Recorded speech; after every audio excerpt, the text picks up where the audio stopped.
Nah, perlu dicatat teman-teman, kenapa murai batu lapangan atau murai yang sering kita lombakan, sering kita konteskan itu tidak boleh gacor saat di rumah, teman-teman. Jika murai batu kita gacor di rumah dan kita memang orientasinya untuk lomba, itu merupakan kesalahan ya, merupakan kesalahan. Kecuali murai batunya memang dalam keadaan mungkin sedang pengondisian dan sedang tidak dilombakan. Nah, kalau sedang tidak dilombakan pada masa itu ya silakan, itu sama aja untuk kayak murai rumahan. Jadi semakin gacor bagus. Nah, tapi ketika murai ini memang benar-benar masih tahap dalam artian, kontes di 1 bulan itu, seharusnya 1 bulan itu adalah hari-hari di mana settingan murai batu itu sebenarnya sudah diterapkan, yakni jangan sampai gacor di rumah. Untuk bunyi sesekali silakan, dan untuk bongkar materi saat di rumah sesekali juga tidak apa-apa.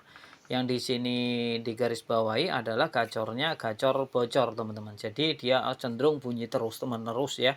Nah, untuk burung murai batu yang tidak dalam keadaan istirahat, tentu untuk dilombakan nantinya bisa menjadi kebiasaan yang buruk, yakni biasanya murai batu yang gacor di rumah, di lapangan itu kerjanya kurang maksimal, kurang neken. Ini sama halnya dengan murai batu dengan durasi lomba yang terlalu berdekatan. Ini juga bisa berdampak domino pada burung murai batu kita.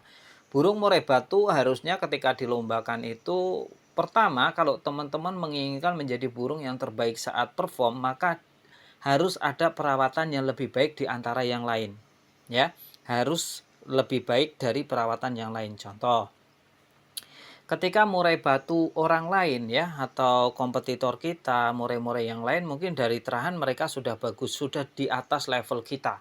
Lantas kalau kita perawatannya sama dengan mereka ya, hanya sekedarnya saja seperti itu, dengan durasi lomba sama, tentu kita akan kalah karena start awalnya mereka sudah jauh lebih bagus di antara kita. Lalu bagaimana cara menyikapi ketika kompetitor kita lebih bagus tapi kita menginginkan murai batu kita menjadi yang terbaik saat perform, yakni strategi, teman-teman.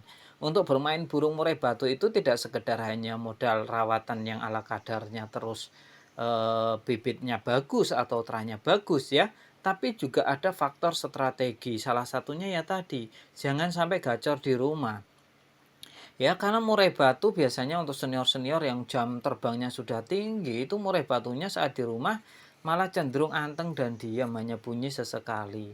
Kecuali ada pematik ya, seperti siulan, abang-abang bakso lewat. Nah, itu cenderung akan bongkar-bongkar ya untuk materian. Tapi kalau untuk hari biasa kok bongkar materi seperti itu, ya ini tentu kurang bagus untuk kelangsungan murai batu kita jika orientasinya untuk lomba. Perlu dicatat dan digarisbawahin ya. Nah, kenapa alasannya Kak boleh gacor? Yang pertama soal tenaga ya. Murai batu yang cenderung dilombakan secara rutin itu juga sama saja ketika murai batu kita terlalu gacor saat di rumah. Nanti saat perform seharusnya maksimal, ini kurang kurang kerja, kurang kurang neken ya. Dia tidak memiliki jiwa teritorial atau penguasa wilayah yang sebagaimana mestinya saat tenaganya full, terus mentalnya juga didukung oleh tenaga yang bagus, maka karakter untuk menguasai wilayah teritorial tadi itu akan semakin bagus. Lantas dia akan mengeluarkan materi tekanan pada musuh-musuhnya. Nah, ini yang perlu digarisbawahi oleh teman-teman semuanya. Jadi, untuk melombakan murai batu itu sebenarnya adu trik ya, adu trik. Contohnya gini, bukan soal gimana caranya murai batu itu neken dan bongkar materi, tapi bagaimana caranya agar murai batu kita tidak mengeluarkan materi secara sembarangan. Nah, itu yang sulit itu ya, teman-teman. Kalau hanya mengeluarkan materi mungkin cukup mudah ya, kasih makan aja yang banyak pasti dia akan bongkar-bongkar materi. Perlu digarisbawahi, ini tidak berlaku bagi semua murai batu. Kalau memang karakternya bagus atau terahan dari murai petarung, maka cukup dikenyangin juga nanti akan bongkar-bongkar materi. Yang kedua tentang faktor, teman-teman. Jadi murai batu yang di rumahnya gacor, itu tingkat faktornya juga akan berkurang. Dia tidak, responsifnya kurang bagus sebagaimana mestinya saat di rumah itu dikondisikan benar-benar. Jadi murai batunya itu jangan asal gemprong-gemprong terus-menerus seperti MP3. Itu cocoknya untuk murai rumahan. Jadi digantung di teras sambil ngopi ya kan, sarungan, wis ambil makan pisang goreng ya kan, temenin istri, wah itu cocok tuh ya. Nah, dan ketika kurang tekanan teman-teman, murai batunya nanti saat di lomba itu nggak ada tekanan, kurang neken lawan ya. Kalau nggak neken lawan, gimana mau mengeluarkan materi, membongkar-bongkar materi itu juga nanti kurang. Nah, kalau nggak ada tekanan, gimana dia mau memiliki jiwa teritorial, jiwa penguasa wilayah, padahal gimana kita bisa menekan lawan itu ketika kita memiliki kemampuan jiwa teritorial tadi. Kalau kita merasa di teritorial atau wilayah kita sebagai penguasa, maka yang lain tentu sebesar apapun mental juga akan minder. Jadi nggak heran ketika murai batu kita nih, kita ya, di rumah kok gacor bongkar materi, tapi di lapangan kok hanya pasang badan ya kan, loncat-loncat ya, nggak ngeluarin materi, pasang badan nunggu aja matung.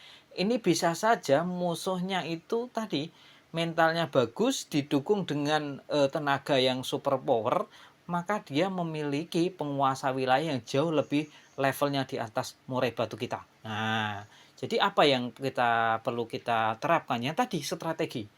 Kita juga harus lebih dari itu untuk soal tenaga. Agar apa? Agar power penguasa wilayahnya itu murai batu kita lebih dominan. Jadi saya tidak heran ketika burung murai batu biasanya bagus kok, kali ini dia kerjanya kurang.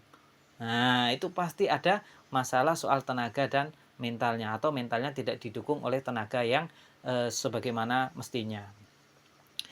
Nah, terus takutnya kalau burung murai batu yang sudah di rumah selalu bunyi, maka akan menjadi kebiasaan. Kebiasaannya gimana?